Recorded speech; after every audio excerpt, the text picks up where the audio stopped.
Painted shapes are a simple way to create a dramatic focal point in your space. To create this look, choose paint colors that complement the color scheme of the room. Feel free to get creative. This effect would be equally attractive using any sort of simple shape, such as circles, squares, triangles, or diamonds.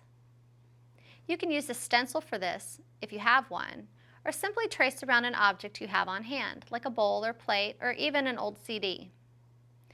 Tinted paint samples are the perfect size for the painted shapes. This is also a great opportunity to use paint you may have left over from a previous project. I'd recommend using a satin finish for the painted shapes. And use a paint and primer in one so you won't have to prime anything before you paint.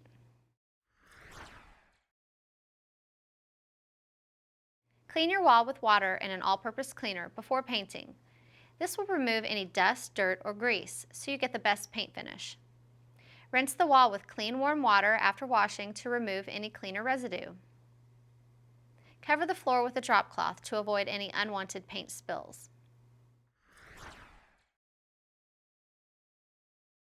The size of your wall area will determine the number of shapes you will need. You can use larger or smaller shapes depending upon the scale of your wall and the overall look you are trying to achieve. But try to keep the shapes to around 6 inches in diameter or larger to avoid a busy look.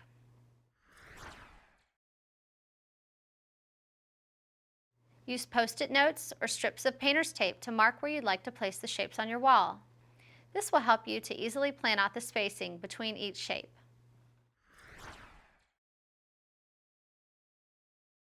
Once you have determined where you want your shapes to go, place a bowl or whatever object you've selected to create your shape over the Post-it note and trace around the perimeter of the object with a pencil.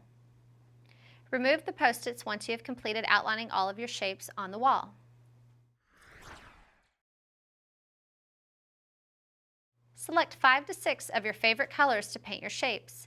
Use colors from artwork, tile, fabrics, and accessories as inspiration for your paint color palette.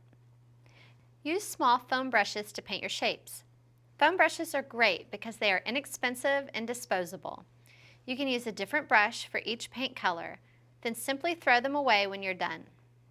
Start by painting the outer perimeter of the shape first and then fill in the center. Apply a second coat of paint if necessary. You can see how the colors we used for the circles help to tie all of the great colorful features in this kitchen together into one cohesive scheme. For these circles, we picked up colors from the pendant lights, cabinetry and shelving, kitchen chairs, and this beautiful rug. This wall is now the star of the kitchen, and it's the feature that brings the whole look together.